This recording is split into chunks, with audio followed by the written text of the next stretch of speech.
Hello everyone, मैं engineer Devendra Kumar अपने YouTube channel के माध्यम से आप सभी का हार्दिक स्वागत करता हूं, अभिनंदन करता हूं। इस चैनल को ज़्यादा से ज़्यादा लाइक करें, शेयर करें और अभी तक सब्सक्राइब नहीं किया तो इस चैनल को सब्सक्राइब करें। Also press the bell icon to get the latest update of this channel.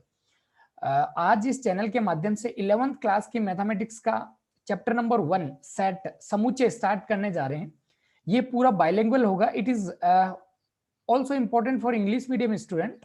ये हिंदी मीडियम के बच्चों के लिए और इंग्लिश मीडियम दोनों प्रकार के स्टूडेंट के लिए बहुत ही यूजफुल होने वाला है, बहुत ही अमेजिंग सेशन होने वाला है।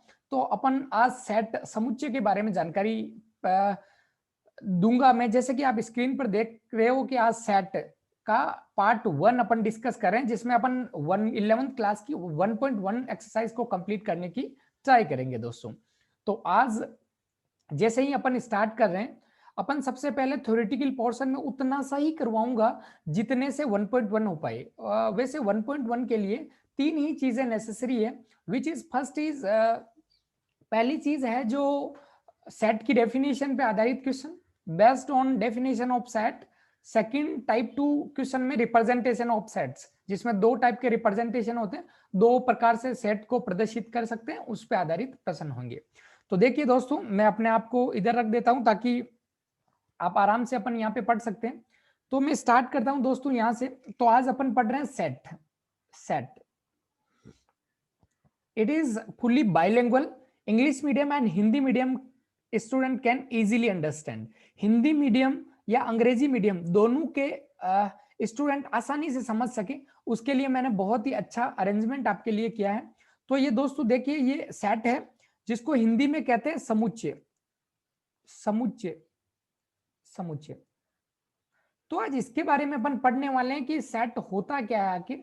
तो मैं आपको बता दूं, सेट मतलब collection of well defined object होता है। हिंदी में कहना चाहूं तो समुच्चय अवयवों को एक जमाना होता है या अवयवों को एक समूह होता है, लेकिन वो समूह वेल डिफाइंड मतलब सुपरिभाषित होता है। हिंदी में इसकी डेफिनेशन बोल रहा हूं, सुने। सुपरिभाषित वस्तुओं का समूह है। वस्तु व्यक्ति कुछ भी हो सकते हैं, तो सुपरिभाषित वस्तुओं या चीजों का समूह है। इंग्लिश में बोलना चाहूं तो set is a well defined set is a well defined collection of objects, elements, members. I can take any term. मैं किसी भी टर्म को यूज कर सकता हूं, चाहे व्यक्ति, वस्तु, चीजें, कुछ भी कह रहा हूं। जैसे मैं यहाँ पे दोनों की डेफिनेशन लिख रहा हूं। सबसे पहले मैं इंग्लिश में डेफिनेशन लिख रहा हूं। तो इंग्लिश में डेफिनेशन होती है दोस्तों इसकी क्या होती है?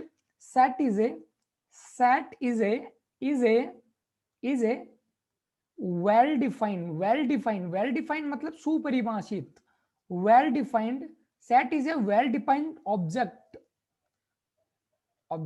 Set is a well defined object मतलब set is a collection of well defined object. यहां पे मैं कलेक्शन और लिख देता हूं, यहां पे कलेक्शन आएगा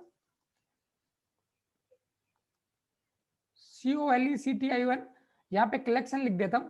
set is a collection of well defined object. Collection of well defined object.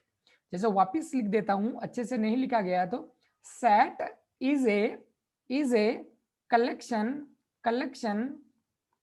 Collection of well defined object.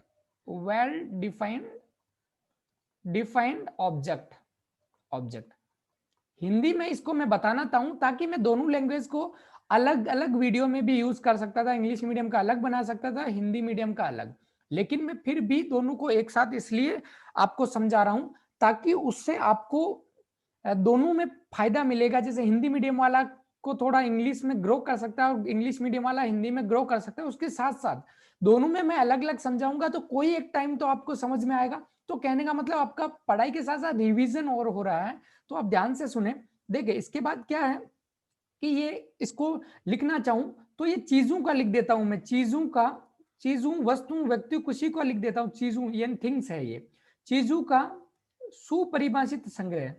सुपरिभाषित सुपरिभाषित संग्रह सुपरिभाषित संग्रह इसको क्या कहते हैं? सेट कहते हैं। सेट यानी समुच्चय कहते हैं। हिंदी में समुच्चय कहते हैं, इंग्लिश में सेट कहते हैं। अब देखो सुपरिभाषित कैसे, जैसे मैं एग्जांपल देना चाहूं, उदाहरण आपको देना चाहूं, जैसे मैं कहता हूं natural number collection set of all natural numbers, तो क्या है, तो वो सेट है। बट सर उसमें तो बहुत से एलिमेंट है ना, इन्फिनिटी एलिमेंट है ना, मतलब अनंत अवयव है ना सर। हाँ, तो वो अनंत समुच्चय हो जाएगा, इनफाइनाइट सेट हो जाएगा, वो टाइप ऑफ सेट में अपन पढ़ेंगे। सेट का मतलब ये नहीं होता कि उसमें अवयवों की संख्या निश्चित या अनिश्चित पर निर्भर करता है। It doesn't depend on number of elements, it finite और infinite, it depends on the nature, means collection should be well defined. ये इस पे निर्भर करता है कि जो वस्तु का संग्रह है वो सुपरिभाषित होना चाहिए। सर आप कब से वेल डिफाइंड इंग्लिश में, हिंदी में सुपरिभाषित संग्रह बोल रहे हो, उसका क्या मतलब होता है? देखो मैं एक छोटा सा जनरल जिंदगी का एक एग्जांपल लेता हूँ, डेली लाइफ का एक एग्जांपल लेता हूँ, उससे बताने की कोशिश करता हूँ। देखिए, जैसे कोई भी प्रश्न है, कोई भी सेट आ गया, उसका उत्तर अपने से पूछे तो भी उसका वही आंसर आना चाहिए, अपने दोस्त से पूछे तो भी वही आंसर आना चाहिए, अपने भाई से पूछे तो भी वही आंसर आना चाहिए। मतलब यदि वो तीनों उसको जानते हैं तो, नहीं जानते हैं तो कोई बात नहीं, लेकिन वो तीनों जानते हैं तो उसका आंसर सेम होना चाहिए, चाहे किसी से पूछे, क्योंकि वो तो वेल डिफाइंड है ना, सुपरिभाषित है ना। कैसे? जैसे मैं पूछूं कि 1 से 10 तक अभाज्य संख्याओं का समूह, इंग्लिश में बोलना चाहूं तो set of numbers, means set of numbers, कौन से नंबर्स का? प्राइम नंबर्स का, फ्रॉम 1 टू 10। 1 टू 10 के बीच में प्राइम नंबर क्या है? जैसे 1 टू 10 के बीच में प्राइम नंबर देखा जाए तो 1 टू 10 के बीच में, जैसे मैं प्राइम नंबर आपको बताऊं तो देखो 2 होता है, 3 होता है, 5 होता है, 7 होता है, बस इतने ही होते हैं ना।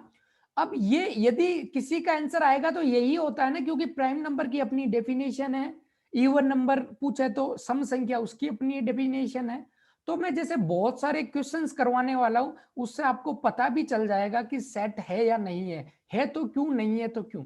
जैसे मैं पूछना चाहूं कि भारत की स्वतंत्रता में योगदान देने वाले व्यक्तियों का समूह, मतलब इंडिया में फ्रीडम फाइटर्स, मतलब जो उसमें योगदान देने वाले, इंपॉर्टेंस भूमिका निभाने वाले, तो बहुत सारे हैं ना। उसका कोई एक थोड़ी है कि स्वतंत्रता में युद्ध लड़ा वो सहायता दी, किसी ने घर से सहायता की, किसी ने युद्ध में लड़के हेल्प की, इनडायरेक्ट हेल्प की, किसी ने डायरेक्ट हेल्प की, सेना के रूप में, सैनिक के रूप में। तो वो एक परिभाषित नहीं है, तो उसको अपन सेट नहीं बोलेंगे, इट इज नॉट सेट। जैसे मैं बोलना चाहूं कि सप्ताह के दिनों का समुच्चय, जैसे उसको मैं बोलना चाहूं कि नेम ऑफ या number of days in a week, 7 ही होते हैं ना, उन 7 का नाम मंडे ट्यूसडे वेडनेसडे करके सैटरडे तक, संडे तक। वैसे ही सोमवार मंगलवार बुधवार, ये 7 दिनों के नाम तो सेम होते हैं ना, सप्ताह के दिनों के नाम, वीक डेज का नाम चाहे मुझसे पूछे, चाहे मेरे दोस्त से पूछे, या आपके दोस्त से आपसे पूछे, सबका एक ही उदाहरण है, मतलब उसकी वेल डेफिनेशन है ना। जैसे मैं बात करूं इसके एग्जाम्पल, मैं कुछ बता रहा हूं, उसके बाद में दोस्तों आपको कुछ एग्जाम्पल है वो मिल जाएंगे कहीं, जैसे अपन क्वेश्चन नंबर 1 करेंगे तो उसमें बहुत सारे एग्जाम्पल, जैसे मैं बताना चाहूं इसके एग्जाम्पल। दोस्तों एग्जाम्पल का मतलब उदाहरण होता है, उदाहरण होता है। जैसे मैं बात करूं नेचुरल नंबर, नेचुरल नंबर ये क्या होते हैं? Natural number is set of N से लिखते हैं, set of all natural number, all natural number, natural natural number, ठीक है। यानी ये क्या है? प्राकृत संख्याओं का समुच्चय, प्राकृत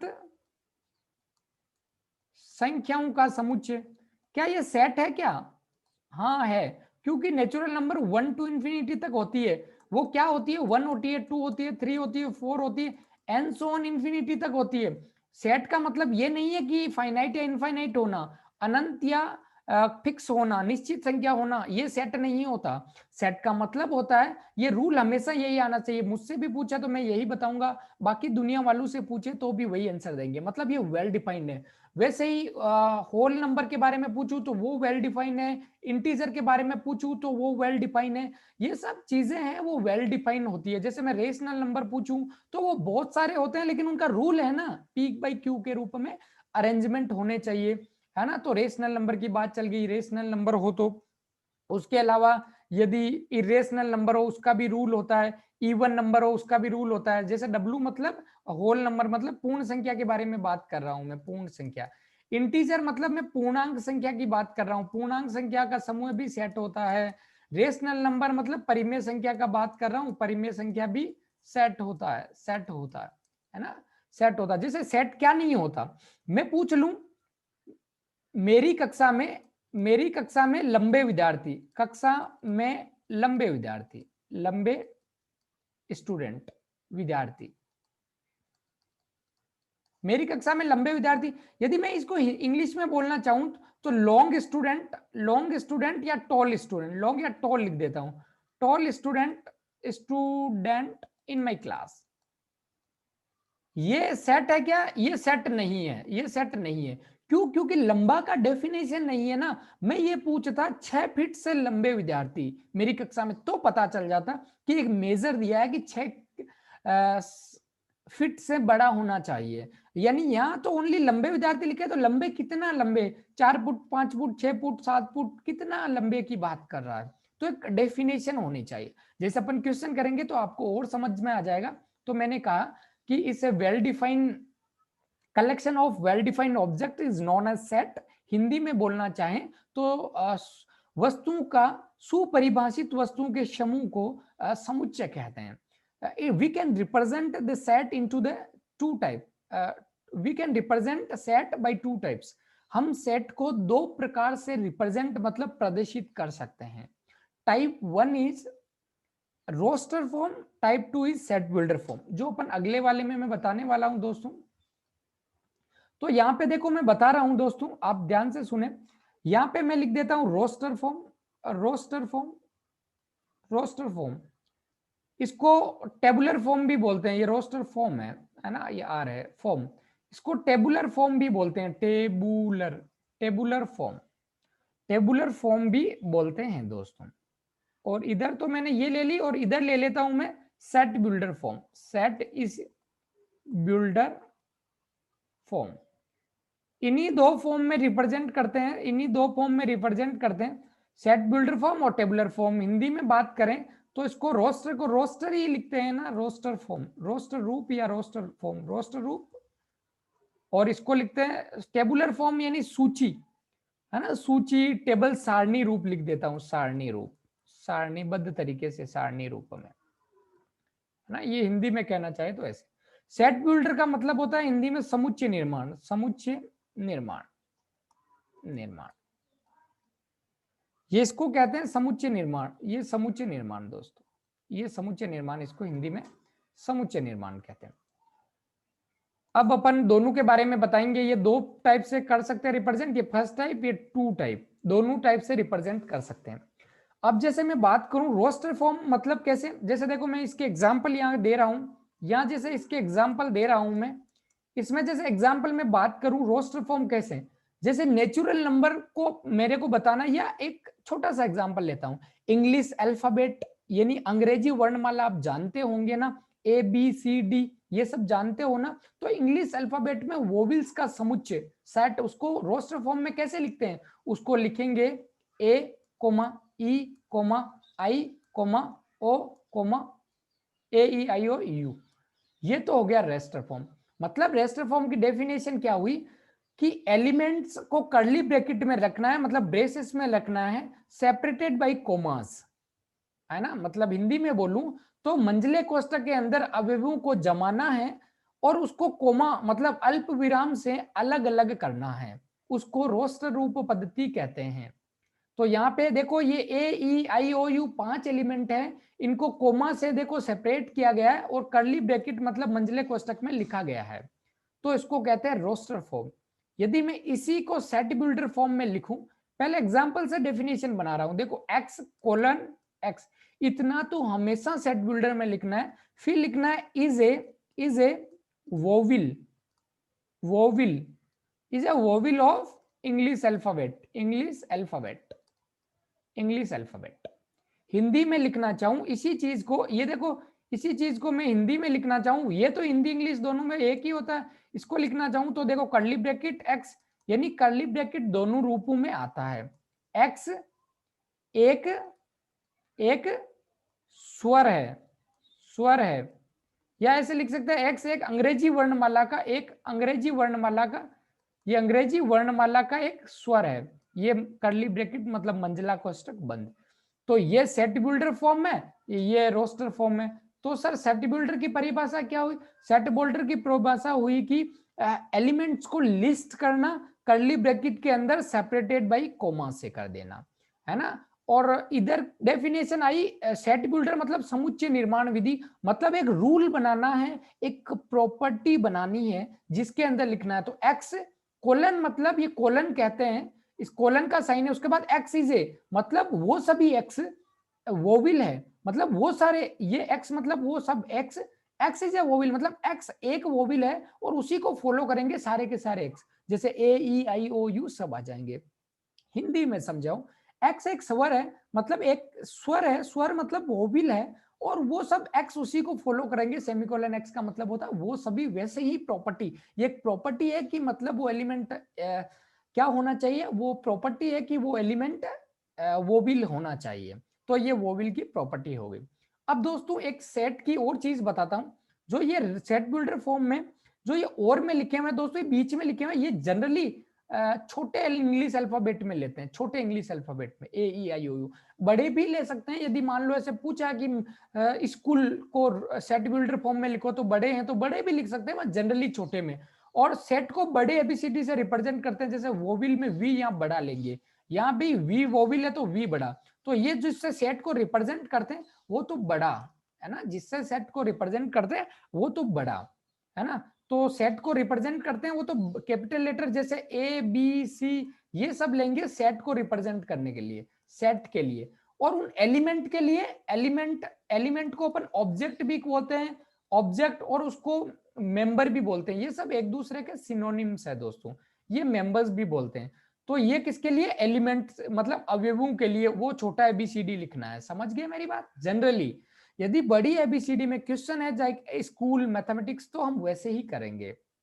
उसके अलावा दोस्तों ये चीज मैंने बता दी, एक एलिमेंट छोटे में होना चाहिए, और एलिमेंट ऑब्जेक्ट और मेंबर ये सिनोनिम्स होते हैं। जैसे इसको लिखें तो एलिमेंट ऑब्जेक्ट अवयव, अवयव हिंदी में क्या है? अवयव, वस्तु, वस्तु, व्यक्ति, चीज, कोई चीज, मेंबर मतलब सदस्य, ये सब चीजें छोटी एबीसीडी में लिखेंगे। और ये वाली चीज है बड़ी एबीसीडी में लिखेंगे दोस्तों। We can represent by set by the block letters, बड़े अक्षर से रिप्रेजेंट प्रदर्शित किया जाता है। समुच्चय के अवयवों को अंग्रेजी वर्णमाला के छोटे अक्षरों से प्रदर्शित किया जाता है। मीन्स वी हाउ टू, या वी कैन, वी शुड, यदि बात करूं मैं इंग्लिश मीडियम स्टूडेंट के लिए, so we can take small letters for elements. We can represent the elements of the set by the small letters of the English alphabet. अपन अंग्रेजी वर्णमाला के छोटे अक्षरों से रिप्रेजेंट कर सकते हैं। अब एक छोटा सा कंसेप्ट है एप्सिलॉन और नॉट एप्सिलॉन, ये ग्रीक भाषा का शब्द है। एप्सिलॉन मतलब बिलोंग्स टू होता है, बिलोंग्स टू, और एप्सिलॉन नॉट मतलब नॉट बिलोंग्स टू। ये फिजिक्स वाला परमिटिविटी नहीं होता, वो एप्सिलॉन 8.85 वो नहीं होता। ये एप्सिलॉन मतलब बिलोंग टू, जैसे ये बहुत सेट कहाँ, बहुत जिंदगी में सेट का बहुत यूज है, टिग्नोमेट्रिक में यूज है, टिग्नोमेट्रिक सीरीज में यूज है। सबसे पहले सर, सबसे पहले सेट आया कब था जिंदगी में, है ना, सेट कब आया ये मैं बता दूं आपको। एक कैंटर नामक वैज्ञानिक थे, जॉर्ज कैंटर, ये जॉर्ज कैंटर नाम के वैज्ञानिक थे, उन्होंने सेट को पाया था। और कहां पे मिला था ये सेट? ये टिग्नोमेट्रिक सीरीज होती है ना, टिग्नोमेट्रिक सीरीज मतलब त्रिकोणमितीय श्रेणी होती है, उसके अंदर उन्होंने सेट को सबसे पहले खोजा था।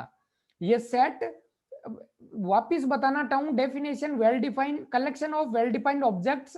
हिंदी में बात करूं तो सुपरिभाषित संग्रह को, चीजों या वस्तुओं के सुपरिभाषित संग्रह को सेट कहते हैं। सेट को अंग्रेजी वर्णमाला के बड़े अक्षर से प्रदर्शित करते हैं। सेट के अवयवों means elements of the set को अंग्रेजी वर्णमाला के छोटे अक्षरों, यानी इंग्लिश में बोलूं तो small letters of English alphabet से एलिमेंट्स को रिप्रेजेंट करते हैं। उसके बाद मैंने ये बता दिया कि सेट दो टाइप से रिप्रेजेंट किया जा सकता है सेट को। सेट अच्छा, अब वो एप्सिलॉन वाला जो कंसेप्ट है, देखो ये सेट का मैंने एग्जांपल्स भी बताया, और भी बात करेंगे एप्सिलॉन वाला, वो क्वेश्चनों में ही बात करेंगे। जैसे देखो क्वेश्चन नंबर 1 है, अब आपको ध्यान से सुनना है दोस्तों। देखिए इसमें आपको पता चलेगा कि भाई कौन सा सेट है कौन सा नहीं है। तो मैं पहले प्रश्न को कर रहा हूं, देखो पहले इंग्लिश मीडियम वाले ये क्या लिखा, which of this following sets justify the answer, मतलब पूछा कौन कौन से सेट है, अपने आंसर को जस्टिफाई कीजिए। यदि सेट है तो क्यों, नहीं है तो क्यों। देखो पहला सेट है क्या, the collection of all months of year beginning from जे, मतलब जो अपने मंथ होते हैं ना, मंथ के नाम जनवरी फरवरी मार्च अप्रैल मई जून जुलाई, उनको बताइए जो जे से स्टार्ट होते हैं। तो देखो जे से स्टार्ट होने वाले कौन कौन से हैं, देखो जनवरी, तो जनवरी, फरवरी नहीं है, मार्च नहीं है, अप्रैल नहीं है, मई नहीं है, जून है, जून है, जुलाई है, जुलाई अगस्त सितंबर अक्टूबर नवंबर दिसंबर कोई नहीं है, मतलब ये 3 ही मंथ है। चाहे मुझसे पूछे कि अंग्रेजी में जनवरी फरवरी ये 12 महीने होते हैं, 12 मंथ होते हैं। पहले इंग्लिश में बता रहा हूं तो थोड़ा इंग्लिश में, नीचे हिंदी वालों को समझाऊंगा तो हिंदी में। वी हैव 12 मंथ्स, जनवरी फरवरी मार्च अप्रैल मई जून जुलाई, ऐसे।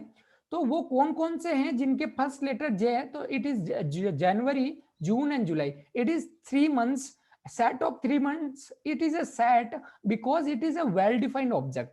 यदि ये मुझसे पूछे या मेरे दोस्त से, सेम आंसर आने वाला है। हिंदी में बात करूं, इसी प्रश्न की हिंदी में बात करूं, देखो ये हिंदी में इसकी बात करने वाला हूं, देखो इस प्रश्न की। तो कौन कौन से महीने हैं जो जे से स्टार्ट होते हैं, तो वही जनवरी फरवरी, तो ये क्या सेट है, तो ये क्या सेट है, यहाँ पे लिख देता हूं, ये टिक का मतलब है सेट है ना, तो ये सेट है, ये सेट है। जे अक्षर से प्रारंभ होने वाले वर्ष के सभी महीनों का संग्रह, इसमें भी इंग्लिश में ही लिखना है, जनवरी फरवरी ऐसे ही। सर हिंदी में लिखना है, वो जे हिंदी नहीं दिया ना, इसलिए इंग्लिश में लिखना है, जनवरी जून और जुलाई। हिंदी मीडियम को भी ऐसे ही इंग्लिश में लिखना है, बिकॉज ये जे से अक्षर से दिया है तो इंग्लिश में लिखना है। अब सेकंड क्या, collection of 10 most talented writers in India, क्या यह सेट है क्या, मतलब हिंदी में पूछा गया कि भारत के वो 10 सर्वश्रेष्ठ अधिक प्रतिभाशाली लेखक, क्या सेट है क्या। अब बताओ, भारत में प्रतिभाशाली लेखक मतलब टैलेंटेड लेखक है, उनकी कोई पहचान है क्या कि उसको भाई पद्म भूषण मिला हुआ है या उसने 5 किताबें लिखी है, कुछ लेखक की कोई स्पेसिफिक चीज दी हुई नहीं है। ऐसे तो बहुत लेखक है ना, मान लो मैंने एक बुक लिखी तो मैं भी लेखक हो गया, बाकी कोई और भी लेखक हो गए, मतलब लेखक मतलब राइटर्स। तो एक स्पेसिफिक इसकी कोई डेफिनेशन नहीं है, वेल डिफाइंड नहीं है, तो इसका मतलब ये सेट नहीं है, तो दूसरा वाला सेट नहीं है। तो मैं यहाँ पे क्रॉस लगा देता हूं, इट इज नॉट सेट, ये सेट नहीं है दोस्तों, ये सेट नहीं है। अब बात करूं तीसरा, 11 team of 11 best batsman in the world, मतलब बोला कि दुनिया के 11 सर्वश्रेष्ठ बल्लेबाज। यदि हिंदी की बात करूं तो लिख रखा है विश्व के सर्वश्रेष्ठ 11 बल्लेबाजों का संग्रह। अब देखो एक टीम बनानी है 11 बल्लेबाजों की, तो सुनील गावस्कर अलग टीम बनाएगा, सचिन तेंदुलकर अलग टीम बनाएगा, वीवीएस लक्ष्मण अलग टीम बनाएगा, मैं अलग टीम बनाऊंगा। 11 खिलाड़ी छांटू तो कैसे छांटू, कोई कैप्टन महेंद्र सिंह धोनी को बनाएगा, कोई किसी महेंद्र सिंह धोनी को नहीं लेगा, विराट कोहली को लेगा, तो अलग अलग चीजें हैं। तो ये इसमें कोई डेफिनेट नहीं है कि वेल डिफाइंड नहीं, ऐसे बोलता कि ऐसे बल्लेबाजों का संग्रह करो जिसके रन 20,000 से ज्यादा है ओडीआई में, तो कुछ एक पैरामीटर होना चाहिए था, यहाँ कोई पैरामीटर नहीं है। अगला क्वेश्चन बोला गया the collection of all boys in class, है ना, तो ऑल बॉय, देखो ये तीसरा क्या नहीं है, सेट नहीं है ना, तो ये तीसरा सेट नहीं है। हिंदी और इंग्लिश मीडियम के प्रश्न दोनों में सेम ही है, बस लैंग्वेज का डिफरेंट है, तो मैंने ये बताया। ये फोर्थ क्वेश्चन लिखा है दोस्तों, देखो collection of all boys in class, यानी मेरी कक्षा में लड़कों का समूह। हाँ, कक्षा में एक फिक्स रजिस्टर होता है ना दोस्तों, उसमें कितने स्टूडेंट है उनमें से लड़के कितने पता चल जाता है ना, तो ये सेट है। तो ये क्या है, सेट है। या देखो लिखा अपने कक्षा में सभी बालकों का संग्रह दोस्तों, तो इसको देखें तो ये सेट है, बिकॉज एक रजिस्टर होता है, ये हाजिरी लेते हैं जिससे अटेंडेंस लेते हैं, उनमें बच्चों के नाम होते हैं, टोटल स्टूडेंट मान लो इतने, इनमें लड़के इतना लड़कियां इतनी, तो ये सेट है ना दोस्तों, ये फिक्स वही है ना। जैसे मेरी कक्षा में 10 स्टूडेंट है, 5 लड़के हैं 5 लड़कियां हैं, तो 5 ही लड़के होंगे ना, कोई दूसरा देखेगा तो रजिस्टर में से गायब थोड़ी हो जाएगा। अब अगला 5वां चीज, तो ये क्या हो गया दोस्तों, सेट हो गया, तो ये सेट है और ये सेट है। आपको मैं इतने एग्जाम्पल, ये देखो बालकों का संग, ये सेट है। जैसे मैं इतने एग्जाम्पल बता रहा हूँ, नो तो ये और पहले मैंने कुछ और बताए दोस्तों, तो इतने से आपको कुछ तो समझ आएगा। फिर मैं अपने आप को ये यहाँ पे रख देता हूँ ताकि आपको अच्छे से पता चलने लगेगा। देखो यहाँ तक के प्रश्न हो चुके हैं ना, इसलिए ताकि आपको सही दिखेगा, है ना। अब देखो ये पांचवा करना है तो थोड़ा पहले थोड़ी देर के लिए इधर रख देता हूँ, फिर उधर रख दूंगा क्योंकि ऊपर कट जाएगा वरना। देखो ये पांचवा है, oh collection of all natural number less than 100 से छोटी प्राकृत संख्याओं का समूह है। हिंदी में लिखा है 100 से कम प्राकृत संख्याओं का समूह है ना। तो 100 से कम प्राकृत संख्याएं मतलब नेचुरल नंबर तो कौन, 1 2 3 ऐसे चलते चलते 99 तक चलना है। तो ये हिंदी में बोला है कि 1 से 100 तक प्राकृत संख्या यानी 1 2 3 ऐसे करते करते 99 मतलब 99 तक चलना है। तो देखो मेरे से पूछे या किसी से पूछे कि नेचुरल नंबर मतलब गिनती 1 से लेके 100 तक, गिनती 100 से कम, तो 99 तक, 1 से 99 तक सबका एक ही आएगा, ऐसे थोड़ी है किसी का 22 आएगा, किसी का 122 आ जाएगा 22 की जगह। ये एक रूल है नेचुरल नंबर का, इसलिए ये क्या है, सेट है। तो इसलिए ये क्या है दोस्तों, ये अपना सेट है। तो ये कह सकते हैं कि ये सेट है। अब इसके बारे बाद में क्या लिखा है, कलेक्शन ऑफ नॉवेल्स, इसका बता देता हूं। देखो ये सेट है ना, तो दोनों में ये लगा देता हूं सेट है। A collection of novels written by the Munshi Premchand, Munshi Premchand द्वारा लिखित नॉवेल्स। हाँ फिक्स होते हैं ना, चिमटे वाली कहानी, गोदान, बहुत सारे होते हैं ना जो उससे लिखे हुए, उसके मतलब कुछ ही होते हैं ना, मतलब जो उसने लिखे हैं। तो जितने इसका सेट है कि मुंशी प्रेमचंद ने लिखे वही वही, तो मुंशी प्रेमचंद, तो ये हो गया सेट हो गया। आगे क्या, collection of all even integers, मतलब इवन इंटीजर्स का सेट होना चाहिए, जैसे 2 होना चाहिए, 4 6 8 -2 -6 ऐसे से। तो इवन होना चाहिए मतलब सम संख्या होना चाहिए। तो मैंने पहले भी थ्योरी पढ़ाई, तो ये सेट है दोस्तों, सम संख्याओं का समूह सेट है। मैंने पहले भी बोला था जब थ्योरी पढ़ाई थी दोस्तों कि जो इवन नंबर मतलब सम संख्या, ओड नंबर मतलब विषम संख्या, नेचुरल नंबर मतलब प्राकृत संख्या, होल नंबर मतलब पूर्ण संख्या, इंटीजर मतलब पूर्णांक संख्या, ये सभी दोस्तों इनका सेट हमेशा समुच्चय होता है, सेट होता है, क्योंकि इनका एक रूल है, रूल से आते हैं, है ना। आगे वाला देखो, collection of question in this chapter, मतलब इस पहले चैप्टर में कितने क्वेश्चन है, फिक्स है ना, आपकी किताब में मेरी किताब में बराबर होगा ना, ऐसे थोड़ी होगा दो स्टूडेंट के अलग अलग, इसके पास भी मैथ्स की, इसके तो 10 ईयर, इसके 12, ऐसे नहीं होता है, तो ये सेम ही होता है। तो यहाँ पे ये भी सेट हो गया। आगे वाला 9वां क्वेश्चन है, देखो दोस्तों, एक collection of most dangerous animal in the world, Bharat में सर्वाधिक खतरनाक, most dangerous in the world, मतलब जो एनिमल्स बताना है। हिंदी में देखें तो देखो, विश्व के सबसे शक्तिशाली, विश्व के सबसे शक्तिशाली नहीं, खतरनाक जानवरों का संग्रह, खतरनाक। अब खतरनाक कैसे, है ना, तो खतरनाक का कोई डेफिनेशन नहीं है, डेंजर कौन सा है ना। जैसे किसी के पास मान लो भैंस है, तो वो डेंजर है या नहीं पता कैसे, है ना, उसका कोई पैरामीटर नहीं है, तो ये सेट नहीं है। तो ये दोस्तों ये बात करें कि ये सेट नहीं है। तो ये सेट कौन कौन से नहीं है आपको बता दूं, 2 नंबर, 3 नंबर और 9 नंबर वाले सेट नहीं है, बाकी सब सेट है ना। इसको 2 3 और 9 2 3 9 नंबर पे जो लिखा है रोमन में वो सेट नहीं है, बाकी सब सेट है। तो इतने क्वेश्चन करे तो कुछ तो समझ में आया होगा दोस्तों, है ना। अब आया है एप्सिलॉन और नॉन एप्सिलॉन वाला, पहले मैं यहाँ पे सिखा देता हूँ ये होता क्या है, वहां बताया नहीं था, मैंने कहा कि क्वेश्चन में ही समझा दूंगा। तो दोस्तों मैं यहाँ पे समझा देता हूँ, फिर ये ब्लैंक भरना है, खाली जगह भरनी है, तो आराम से भर देंगे, है ना। पहले इंग्लिश वालों को समझाऊंगा, फिर हिंदी वालों को। देखो एप्सिलॉन का मतलब होता है belongs to, belong belongs to, है ना। एप्सिलॉन इसको काट दिया, इसका मतलब नॉट एप्सिलॉन, यानी doesn't belong to, doesn't belongs to, belongs to. Hindi में लिखना चाहूं तो यह संबंधित है, संबंधित, संबंधित है, इसका मतलब है यह संबंधित नहीं है, नहीं है। अब देखो जैसे यहाँ पे इंग्लिश मीडियम वाले में बात करूं कि let A is given, insert a appropriate symbol epsilon, epsilon not in the blank. First of all सबसे पहले मैं इंग्लिश वालों के लिए बता रहा हूं, कोई हिंदी मीडियम का लड़का है तो आराम से अभी देख ले, समझ में आता है थोड़ा बहुत, नहीं तो हिंदी मीडियम में समझ ले, मतलब अपने आएगा कुछ ही पलों बाद। जो देखो ये एलिमेंट है ए में, बोला इंसर्ट द एप्रोप्रिएट, बताना एप्सिलॉन नॉन एप्सिलॉन। तो इसका मतलब है यदि इनमें से अवयव आए तो एप्सिलॉन आएगा, इनके अलावा आए तो नॉट एप्सिलॉन आएगा। देखो 5 ए में है क्या, 5 ये रहा, देखो 5 है क्या, ये रहा, तो इसका मतलब यहाँ पे एप्सिलॉन आएगा। देखो 8 है, 8 है क्या कहीं, नहीं है, तो यहाँ एप्सिलॉन नॉट आएगा, नॉट आएगा। 0, 0 is not in this set. 0 is not the element of set है. It, so here epsilon naught will come. यहाँ epsilon naught आएगा. 4 is here. 4 यहाँ पे है, इसलिए यहाँ पे epsilon आएगा. I'm trying to tell in English because I'm telling English medium question. After some time I'll tell Hindi medium question in Hindi. Okay. यहाँ पे देखो देखो दो है ना, ये रहा, तो यहाँ एप्सिलन आएगा, मतलब ए से संबंधित है, सेट से बिलोंग्स टू है. 10 नहीं है तो नॉट बिलोंग्स टू आएगा यहाँ पे, not belongs to A, because 10 is not in the set A. ये हिंदी में बात करें कि मान लीजिए कोई सेट ये दिया हुआ है, सेट दिया हुआ है, रिक्त स्थानों की पूर्ति करो ये उपयुक्त प्रतीक एप्सिलन और एप्सिलन नॉट भर के.